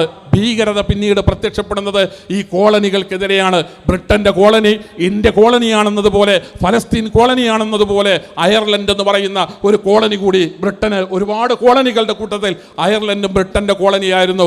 ഇന്ത്യയിൽ ഗാന്ധിജിയുടെ നേതൃത്വത്തിൽ അഹിംസാ സിദ്ധാന്തം ഉപയോഗിച്ചുകൊണ്ട് ബ്രിട്ടീഷുകാരനെ ഈ രാജ്യത്തു നിന്ന് തുരത്തിയപ്പോൾ ഫലസ്തീനികൾ ക്ഷമ അവലംബിച്ചുകൊണ്ട് ബ്രിട്ടീഷ് കൊളോണിയൽ അധികാരികളുടെ കീഴിൽ ജീവിച്ചപ്പോൾ അയർലൻഡിൽ പ്രതികരണങ്ങൾ ഉണ്ടായി. ആ പ്രതികരണം ഭീകര പ്രവർത്തനമായി പ്രത്യക്ഷപ്പെട്ടു. അവിടെ ഒരു സംഘടന രൂപീകരിക്കപ്പെട്ടു. ഐറിഷ് റിപ്പബ്ലിക്കൻ ബ്രദർഹുഡ് എന്ന് പറയുന്ന ഒരു സംഘടനയുണ്ടായി. 1858 ഐറിഷ് റിപ്പബ്ലിക്കൻ ബ്രദർഹുഡ് സ്ഥാപിക്കപ്പെടുന്നത്. 1916 ഈസ്റ്റർ കലാപം എന്ന് പറയുന്ന ഒരു വലിയ കലാപം ഐറിഷ് റിപ്പബ്ലിക്കൻ ബ്രദർഹുഡ് സംഘടിപ്പിക്കുന്നുണ്ട്. ആ കലാപത്തിന് ശേഷമാണ് ഐറിഷ് റിപ്പബ്ലിക്കൻ ആർമി ഉണ്ടാകുന്നത്. അതും ഒരു വലിയ ഭീകര സംഘടനയായിരുന്നു. ബ്രിട്ടനെതിരെ, കോളനികൾക്കെതിരെ, കൊളോണിയൽ വൽക്കരണങ്ങൾക്കെതിരെയുള്ള ഭീകര സായുധ പോരാട്ടങ്ങളും പ്രതികരണങ്ങളുമായിരുന്നു ആ കാലഘട്ടത്തിൽ നമ്മൾ കണ്ടത്. ഞാനിത് 19ാം നൂറ്റാണ്ട് വരെയുള്ള ഒരു ചരിത്രം, 1ാം നൂറ്റാണ്ട് മുതൽ 19ാം നൂറ്റാണ്ട് വരെയുള്ള ഭീകരതയുടെ ഒരു ചരിത്രം ഇങ്ങനെ ഓടിച്ചു പറഞ്ഞത്, ആ ഭീകരത പറയുന്നിടത്തെവിടെയും ഏതെങ്കിലും ഒരു മതവിശ്വാസത്തിൻ്റെ ആധിപത്യത്തിന് വേണ്ടി ഏതെങ്കിലും ഒരു രാജ്യത്തേക്ക് കയറിച്ചെന്ന് ആളെ കൊന്നതിൻ്റെ, കലാപമുണ്ടാക്കിയതിൻ്റെ, സംഘർഷമുണ്ടാക്കിയതിൻ്റെ ചരിത്രം മനുഷ്യൻ്റെ ചരിത്രത്തിൽ, ലോകത്തിൻ്റെ ചരിത്രത്തിൽ, മാനവ ചരിത്രത്തിൽ നമുക്കെവിടെയും വായിക്കാനേ കഴിയുന്നില്ല. നമ്മൾ 19ാം നൂറ്റാണ്ട് കഴിഞ്ഞ് 20ാം നൂറ്റാണ്ടിൻ്റെ അവസാനത്തിലോ 21ാം നൂറ്റാണ്ടിൻ്റെ ആരംഭത്തിലോ ആണ് ഹമാസിനെ പോലെയുള്ള അൽ ഖ്വയ്ദയെ പോലെയുള്ള സംഘടനകളെ, ഇസ്ലാമുമായി ബന്ധപ്പെട്ട തീവ്രവാദ ഭീകര സംഘടനകൾ എന്ന് പറഞ്ഞുകൊണ്ട് ലോകത്തിൻ്റെ ചരിത്രത്തിൽ പരിചയപ്പെടുന്നത്. ഞാൻ ചരിത്ര വിദ്യാർത്ഥികളോട് വെല്ലുവിളികളോടെ പറയും, ഹമാസിൻ്റെ മുമ്പ് അൽ ഖ്വയ്ദയുടെ മുമ്പ് 20-ാം നൂറ്റാണ്ടിന്റെ അന്ത്യപാദത്തിന് മുമ്പ് 21-ാം നൂറ്റാണ്ടിന് മുമ്പ് ലോകത്തെ മനുഷ്യന്റെ ചരിത്രത്തിൽ എവിടെയെങ്കിലും ഒരു മുസ്ലിം മതപണ്ഡിതനെ, ഒരു മുസ്ലിം സംഘടനയെ, ഏതെങ്കിലും തരത്തിലുള്ള ഒരു മുസ്ലിം ആൾക്കൂട്ടത്തെ ഭീകരതയുടെ, അക്രമത്തിന്റെ, കലാപത്തിന്റെ, സായുധ പോരാട്ടത്തിന്റെ, ഗറില്ല യുദ്ധത്തിന്റെ വക്താക്കളായി മനുഷ്യന്റെ ചരിത്രത്തിൽ എവിടെയെങ്കിലും ചരിത്ര വിദ്യാർത്ഥികൾ ആരെങ്കിലും സത്യസന്ധമായി ചൂണ്ടിക്കാണിച്ചാൽ നമുക്ക് അത് ചർച്ച ചെയ്യാം. എന്തുകൊണ്ട് ഇസ്ലാമിൽ ഭീകരവാദമെന്ന്, എന്തുകൊണ്ട് ഇസ്ലാമിൽ തീവ്രവാദമെന്ന്. ഭീകരവാദവും തീവ്രവാദവും ഇസ്ലാമിന് അന്യമാകുന്നത് ഈ രാജ്യം മതേതര രാജ്യമാണ്, അവിടെ ഭീകരത പാടില്ല എന്നതുകൊണ്ടല്ല. ഭീകരതയും തീവ്രവാദവും മുസ്ലിമിന് അന്യമാകുന്നത് നമ്മളൊക്കെ സമാധാനത്തോടു കൂടെ ജീവിക്കുന്ന ഒരു രാജ്യത്ത് എന്തിനാണ് പരസ്പരം വിദ്വേഷം വെറുപ്പും എന്ന ചോദ്യം കൊണ്ടല്ല. ഒരു മുസ്ലിമിന് ഭീകരതയും തീവ്രവാദവും എന്തുകൊണ്ട് അന്യമാകുന്നു എന്ന് നിങ്ങൾ സത്യസന്ധമായി അതറിയണം. ഭീകരത എന്ന് നമ്മൾ പറയുന്ന ഈ ആശയത്തിന് നമ്മൾ ഇംഗ്ലീഷിൽ പറയുക ടെറർ എന്നാണ്. ടെറർ എന്ന് പറയുന്ന പദത്തിന്റെ അർത്ഥം ഭയപ്പെടുത്തുക എന്നാണ്. യഥാർത്ഥത്തിൽ ഭയപ്പാടാണ്, കൊലപാതകമല്ല ടെറർ എന്ന് പറയുന്നത്. ബോംബിടുന്നതല്ല ടെറർ എന്ന് പറയുന്നത്. ഒരു രാജ്യത്തെ, ഒരു ജനതയെ മുഴുവൻ വംശനാശം വരുന്ന രീതിയിൽ കൊന്നില്ലാതാക്കുന്നതിനെയല്ല ടെറർ എന്ന് പറയുന്നത്. ഭീതിപ്പെടുത്തുന്നതിനാണ് ടെറർ എന്ന് പറയുക, ഭയപ്പെടുത്തുന്നതിനാണ് ടെറർ എന്ന് പറയുക. നിങ്ങൾക്കറിയുമോ, പരിശുദ്ധ ഇസ്ലാം ഒരു മനുഷ്യൻ മുസ്ലിമായി കഴിഞ്ഞാൽ അയാൾക്ക് ഈമാൻ ഉണ്ടായി എന്നാണ് പറയുക. അയാൾ വിശ്വാസിയായി എന്ന് പറയുന്നതിന് സാങ്കേതികമായി ഖുർആൻ പ്രയോഗിക്കുന്നത്, സാങ്കേതികമായി ഇസ്ലാം പ്രയോഗിക്കുന്നത് അയാൾക്ക് ഈമാൻ ഉണ്ടായി എന്നാണ്. ഈമാൻ എന്ന് പറയുന്ന പദത്തിന്റെ അർത്ഥം ഞങ്ങൾക്കൊരാഗ്രഹമുണ്ട്, അതെല്ലാ മലയാളിയും പഠിക്കണമെന്ന്. ഈമാൻ എന്ന് പറയുന്ന പദം എന്താണ്? ഒരു മനുഷ്യൻ, ഒരു മുസ്ലിം വിശ്വാസിയാവുക എന്ന് പറഞ്ഞാൽ അറബിയിൽ അയാളെ മുഅ്മിനാവുക എന്ന് പറയും. അയാൾക്ക് വിശ്വാസം ഉണ്ടായി എന്ന് പറയാൻ അയാൾക്ക് ഈമാൻ ഉണ്ട് എന്ന് പറയും. ഈമാൻ എന്ന് പറയുന്ന പദം ഉണ്ടാകുന്നത് അംന് എന്ന് പറയുന്ന ഒരു പദത്തിൽ നിന്നാണ്. അംനി എന്ന് പറയുന്ന പദത്തിന്റെ അർത്ഥം നിർഭയത്വം എന്നാണ്. അംനിന്റെ നേരെ വിപരീതമാണ് ടെറർ എന്ന് പറയുന്നത്. അംനിന്റെ നേരെ വിപരീതമാണ് ടെറർ എന്ന് പറയുന്നത്. പരസ്പരം ഒത്തുപോവുകയില്ലെന്ന് മാത്രമല്ല, ഏതെങ്കിലും കാലഘട്ടത്തിൽ ചരിത്രത്തിൽ ഒരിക്കലും ഭീകരവാദത്തെ മുസ്ലിം എടുത്തണിഞ്ഞിട്ടില്ലെന്ന് മാത്രമല്ല, മതപ്രബോധനമോ മതപ്രചാരണമോ മുസ്ലിങ്ങൾ ഒരു കാലഘട്ടത്തിലും വാളുകൊണ്ട് നിർവഹിച്ചിട്ടില്ലെന്ന് മാത്രമല്ല, ലോകത്ത് ഏതെങ്കിലും ഒരു പ്രദേശത്തേക്കോ രാജ്യത്തേക്കോ സായുധ പോരാട്ടം നടത്തി അവിടുത്തെ ജനങ്ങളെ നശിപ്പിച്ചവിടേക്ക് മതത്തിന്റെ സന്ദേശങ്ങളുമായി മുസ്ലിങ്ങൾ കയറി ചെന്നിട്ടില്ലെന്ന് മാത്രമല്ല, പ്രിയപ്പെട്ടവരെ, മുസ്ലിം എന്ന് പറയുന്ന മനുഷ്യന്റെ മനസ്സിനകത്ത് കാത്തു സൂക്ഷിക്കുന്ന വിശ്വാസത്തിന്റെ നേരെ വിപരീതം നിൽക്കുന്ന ആശയത്തെയാണ് ടെറർ എന്ന് പറയുന്ന, ഭീതിപ്പെടുത്തുക എന്ന് പറയുന്ന ആശയം പ്രതിനിധാനം ചെയ്യുന്നത്. ഒരു മുസ്ലിം സ്വയം സമാധാനവും നിർഭയത്വവും കണ്ടെത്തേണ്ടവനാണ്. ഈമാൻ ഉണ്ടാകുമ്പോൾ, വിശ്വാസം ഉണ്ടാകുമ്പോൾ നിർഭയത്വമാണ് ഉണ്ടാകേണ്ടത്. ഒരു രാജ്യത്ത് ഇസ്ലാം ആവശ്യപ്പെടുക അവിടെ അംനുണ്ടാകണമെന്നാണ്, നിർഭയത്വം ഉണ്ടാകണമെന്നാണ്. കാരണം ഇസ്ലാം ഒരു പ്രബോധക സംഘമാണ്. ഇസ്ലാം ഒരു പ്രബോധക സംഘമാണ്. മനുഷ്യരുടെ മനസ്സുകളോട് നിരന്തരം സംവദിക്കുന്ന ഒരു സന്ദേശമാണ് പരിശുദ്ധ ഇസ്ലാം എന്ന് പറയുന്നത്. ആ മനസ്സിൻ്റെ സംവേദനങ്ങൾ, ആശയ സംവേദനങ്ങൾ, കമ്മ്യൂണിക്കേഷൻ, ആശയവിനിമയം നടക്കണമെന്നുണ്ടെങ്കിൽ സമാധാനം ഉണ്ടാകണം. നിങ്ങൾ ഇവിടെ എൻ്റെ ശബ്ദം ഇരുന്ന് ഇങ്ങനെ കേൾക്കുന്നത് ഇവിടെ മറ്റൊരു പ്രശ്നങ്ങളും ഇല്ലാത്തത് കൊണ്ടാണ്. അപ്പുറത്തും ഇപ്പുറത്തും നമ്മുടെയൊക്കെ ജീവൻ അപഹരിക്കുന്ന ഏതെങ്കിലും കലാപങ്ങളും സംഘർഷങ്ങളും ഉണ്ടെങ്കിൽ എനിക്കിവിടെ നിന്ന് സംസാരിക്കാൻ കഴിയും. പരിശുദ്ധ ഇസ്ലാം മനുഷ്യനോട് പറഞ്ഞു, എല്ലാ കാലത്തും സമാധാനം ഉണ്ടാകണം, സമാധാനത്തിന് നിങ്ങൾ പിന്തുണ കൊടുക്കണം, ലോകത്ത് മനുഷ്യർക്കിടയിൽ ശാന്തി ഉണ്ടാകണം. നിങ്ങൾ അവരോട് ഇസ്ലാം പറയണം, സമാധാനത്തെ പറ്റി പറയണം, ഇസ്ലാമിനെ പറ്റി പറയണം, വിശ്വാസത്തെക്കുറിച്ച് പറയണം, ദൈവത്തെക്കുറിച്ച് പറയണം. ലോകത്ത് ആദ്യമായി കൊല്ലപ്പെട്ട മനുഷ്യന്റെ ചരിത്രത്തിൽ ലോകത്ത് ആദ്യമായി കൊല്ലപ്പെട്ട മനുഷ്യൻ പറഞ്ഞൊരു വാക്ക് പരിശുദ്ധ ഖുർആൻ 5-ാം അധ്യായം സൂറത്ത് മാഇദയിൽ 28-ാമത്തെ വചനത്തിൽ ഉദ്ധരിക്കുന്നുണ്ട്. ലോകത്ത് ആദ്യമായി കൊല്ലപ്പെട്ടയാള് കൊല്ലപ്പെടുന്നതിന് മുമ്പ് മരണമൊഴി പോലെ ലോകത്തോട് വിളിച്ചു പറഞ്ഞൊരു വാക്ക്, അത് പരിശുദ്ധ ഖുർആനിൽ 5-ാം അധ്യായം സൂറത്ത് മാഇദയിൽ 28-ാമത്തെ സൂക്തത്തിൽ രേഖപ്പെടുത്തപ്പെട്ടിട്ടുണ്ട്. നീ എങ്ങാനും തന്നെ കൊല്ലാൻ വന്നവനോട് കൊല ചെയ്യപ്പെട്ടവൻ മരണമൊഴി പോലെ പറയുകയാണ്, നീ എങ്ങാനും എൻ്റെ നേരെ നിന്റെ കൈകൾ എന്നെ കൊല്ലുന്നതിനു വേണ്ടി നീട്ടുകയാണെങ്കിൽ ഞാനൊരിക്കലും നിന്നെ കൊല്ലാൻ തിരിച്ചതുപോലെ ഞാനൊരിക്കലും എൻ്റെ കൈകളെ നിന്റെ നേരെ നീട്ടുകയില്ല. നീ എന്നെ കൊല്ലാൻ എൻ്റെ നേരെ നിന്റെ കൈകളെ നീട്ടിയാലും ഞാൻ ഒരിക്കലും നിന്നെ കൊല്ലാൻ എൻ്റെ കൈകൾ നിന്റെ നേരെ നീട്ടുകയില്ല. അതിൻ്റെ കാരണം എന്താണ്? ജനാധിപത്യ രാജ്യമാണ് എന്നല്ല അയാൾ പറയുക, മതേതര രാജ്യമാണ് എന്നല്ല അയാൾ പറയുക, പരമ്പരാഗതമായി സമാധാനത്തോടു കൂടെ ജീവിക്കുന്നവരല്ലേ എന്നല്ല അയാൾ പറയുക. ഒരു മുസ്ലിമിൻ്റെ മനസ്സിനകത്തുള്ള യഥാർത്ഥത്തിലുള്ള ഭീകരതക്കും തീവ്രവാദത്തിനും എതിരായ ചിന്തയുടെ കാരണം അന്ന് ആദ്യം കൊല്ലപ്പെട്ട മനുഷ്യന്റെ ചരിത്രത്തിൽ ആദ്യം കൊല്ലപ്പെട്ട മതവിശ്വാസി ലോകത്തോട് പ്രഖ്യാപിച്ചിട്ടുണ്ട്. എന്താണ് കാരണമെന്നോ? കാല ഇന്നി അഖാഫുല്ലാഹ റബ്ബൽ ആലമീൻ. ഞാൻ നിന്റെ ജീവനെടുത്തിട്ട് ഒരക്രമം ചെയ്തിട്ട് ഒരു കലാപത്തിൽ പങ്കാളിയായിട്ട് ഞാൻ മനുഷ്യരെ വേദനിപ്പിച്ചിട്ട് മരണപ്പെട്ടു പോകാനുള്ളത് ഈ പ്രപഞ്ചത്തെ മുഴുവൻ സൃഷ്ടിച്ച പ്രപഞ്ചത്തിന്റെ രക്ഷിതാവായ ദൈവത്തിന്റെ മുമ്പിലേക്കാണ്. ഞാൻ എൻ്റെ ജീവിതത്തെക്കുറിച്ച് ദൈവത്തോട് കണക്ക് പറയേണ്ടി വരും. ഞാൻ എൻ്റെ ജീവിതത്തെക്കുറിച്ച്, എൻ്റെ കർമ്മങ്ങളെക്കുറിച്ച്, എൻ്റെ പ്രവർത്തനങ്ങളെക്കുറിച്ച് ദൈവത്തോട് കണക്ക് പറയേണ്ടി വരും. എൻ്റെ മനസ്സിനകത്ത് ദൈവവിശ്വാസമുണ്ട്.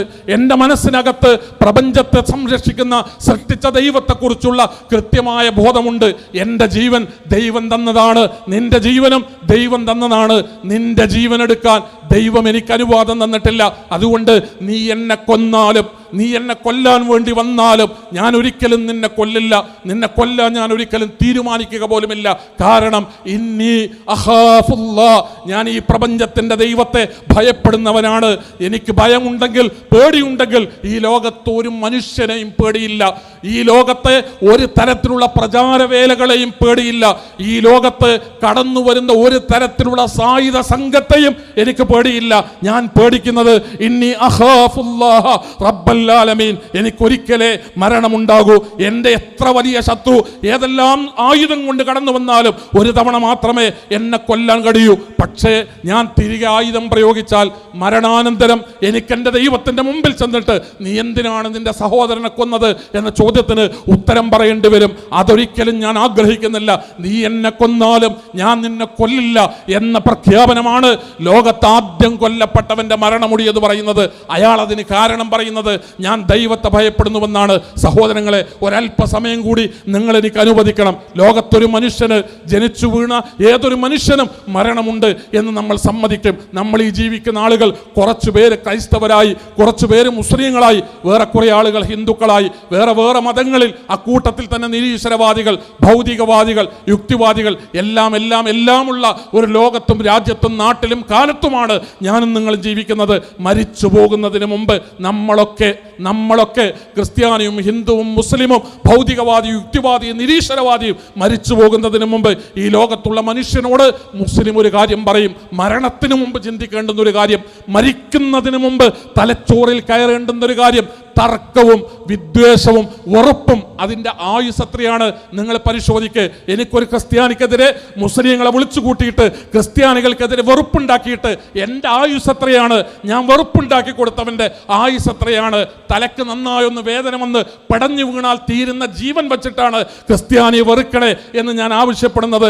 എൻ്റെ ശരീരത്തിൻ്റെ ഏതെങ്കിലും ഒരു അംശത്തിൽ ഒരു രോഗമാണ് കയറിയാൽ ഞാൻ പോലും അറിയാതെ ശരീരം മുഴുവൻ പടർന്ന് മരിക്കുന്ന സെക്കൻഡിൽ പോലും രോഗം എന്താണെന്ന് തിരിച്ചറിയാതെ നമ്മുടെ ചുറ്റുപാടിലും ഹിന്ദുവും മുസ്ലിമും ക്രിസ്ത്യാനിയുമായി ആയിരക്കണക്കിന് ആളുകൾ ഓരോ ദിവസവും പിടഞ്ഞു വീഴുമ്പോൾ ആ മരണക്കടക്കയുടെ ഇപ്പുറത്ത് നിന്നിട്ടാണ് ഹിന്ദുവും മുസ്ലിമും തമ്മിൽ, ക്രിസ്ത്യാനിയും മുസ്ലിമും തമ്മിൽ വിരോധവും വെറുപ്പും പരസ്പരം പറയുന്നത്. ഞങ്ങൾ പറയും, ഇസ്ലാം പറയും, വിശ്വാസം പറയും, ഈമാൻ പറയും, മുസ്ലിം പറയും. മരിക്കുന്നതിന് മുമ്പ് ഒരു യാഥാർത്ഥ്യം തിരിച്ചറിയണം. ഇവിടെ ഈ ലോകത്ത് ജീവിക്കുമ്പോൾ എൻ്റെയും നിങ്ങളുടെയും ജീവൻ, മാനവ ലോകത്തുള്ള മുഴുവൻ മനുഷ്യൻ്റെ ജീവൻ, അത് ഏറ്റവും വിലപ്പെട്ടതാണ്. നിങ്ങൾ ഓർക്കുന്നില്ലേ, അർജുൻ എന്ന് പറയുന്ന ഒരു ചെറുപ്പക്കാരനെ മംഗലാപുരത്ത് നമ്മൾ തെരഞ്ഞു തന്നത്? മംഗലാപുരത്ത് 100 ദിവസമാണ് ഒരു ചെറുപ്പക്കാരൻ്റെ ജീവൻ തെരഞ്ഞിട്ട്. ഒരൊറ്റ ചെറുപ്പക്കാരൻ്റെ ജീവനെ തേടി ഒരു നാട് മുഴുവൻ 100 ദിവസമാണ് മംഗലാപുരത്ത് ചെലവഴിച്ചത്. മണ്ണിനടിയിലാണോ വെള്ളത്തിനടിയിലാണോ എന്ന് തെരഞ്ഞിട്ട് 100 കണക്കിന് ആളുകളാണ് ഒരു ചെറുപ്പക്കാരൻ ജീവിച്ചിരിപ്പുണ്ടോ എന്നറിയാൻ വേണ്ടി തേടി തെരഞ്ഞു ചെന്നത്. അബ്ദുറഹീം എന്ന് പറയുന്ന ഒരു മനുഷ്യൻ ഹിന്ദുവും മുസ്ലിമും ക്രിസ്ത്യാനിയും ഒക്കെയായി വേർതിരിച്ച് വെറുപ്പുണ്ടാക്കാൻ വേണ്ടി പരിശ്രമിക്കുന്നവർ എത്ര കാലമായി ഈ പണി തുടങ്ങിയിട്ട്? കേരളത്തിലെ മനുഷ്യരോട് അബ്ദുറഹീം എന്ന് പറയുന്ന ഒരു ചെറുപ്പക്കാരൻ സൗദി ജയിലിലാണ്. അയാൾ വധശിക്ഷയ്ക്ക് വിധിക്കപ്പെട്ടിരിക്കുന്നു. കോടിക്കണക്കിന് രൂപ അയാളെ രക്ഷപ്പെടുത്താൻ ആവശ്യമാണ്. ഒറ്റ ദിവസം ദിവസം കൊണ്ടാണ് മലയാളികൾ കൈകോർത്ത് നിന്നിട്ട് 24 മണിക്കൂറിന്റെ ഉള്ളിലാണ് 35 കോടി രൂപ സ്വരൂപിച്ചത്. നിമിഷപ്രിയയുടെ പ്രശ്നം വന്നപ്പോ അബ്ദുറഹീമിന്റെ പണം സ്വരൂപിച്ച ആ കമ്മിറ്റി പറഞ്ഞു, അബ്ദുറഹീമിന് ആവശ്യമായ സംഖ്യയിൽ ബാലൻസ് വരുന്ന കുറച്ചു തുകയുണ്ട്, അത് നിമിഷപ്രിയക്ക് വേണ്ടി ചെലവഴിക്കാൻ ഞങ്ങൾ തയ്യാറാണ്. ആ കേരളത്തിലാണ് തട്ടം കാണിച്ചിട്ട്, മക്കനെ കാണിച്ചിട്ട്, ഒരു പെൺകുട്ടിയുടെ ഹിജാബ് ചൂണ്ടിയിട്ട് പരസ്പരം അകൽച്ചയും വെറുപ്പും വിരോധം ഉണ്ടാക്കാൻ നമ്മളൊക്കെ പണിയെടുത്തുകൊണ്ടിരിക്കുന്നത്. നമ്മുടെ നാട്ടിൽ പലരും പരിശ്രമിച്ചു കൊണ്ടിരിക്കുന്നത്. നമ്മൾ താൽക്കാലികമായി ഈ വിവാദങ്ങൾ ഉണ്ടാക്കുന്ന ആളുകളെ താൽക്കാലികമായി നമ്മൾ വിസ്മരിക്കുക. കുറേ മനുഷ്യന്മാരുണ്ട് അവിടെ, ഇവരുടെയൊക്കെ അപ്പുറത്ത്, ഇവരെക്കാളെല്ലാം ഉയരെ ചിന്തിക്കാൻ കഴിയുന്നവർ, ജാതി നോക്കാതെ, മതം നോക്കാതെ, രാഷ്ട്രീയം നോക്കാതെ, വിഭാഗം നോക്കാതെ മനുഷ്യനാണ് എന്ന പരിഗണന വെച്ചുകൊണ്ട് പരസ്പരം സ്നേഹിക്കാൻ സന്മനസ്സുള്ളവർ, അവരോടൊപ്പമാണ് നമ്മൾ നിൽക്കേണ്ടത്. ആ മനസ്സാണ് ഇവിടുത്തെ ഹിന്ദുവിനോടും ക്രിസ്ത്യാനിയോടും എല്ലാ മതവിഭാഗത്തോടും നമുക്കുണ്ടാകേണ്ടത്. മതാതീതമായി മനുഷ്യനെ സ്നേഹിക്കാനുള്ള ഒരു മനസ്സ് നേടിയെടുക്കുക. സർവശക്തൻ അനുഗ്രഹിക്കുമാറാകട്ടെ. വആഖിറു ദഅവാനാ അനിൽ ഹംദുലില്ലാഹി റബ്ബിൽ ആലമീൻ. അസ്സലാമു അലൈക്കും വറഹ്മത്തുള്ളാഹി വബറകാതുഹു.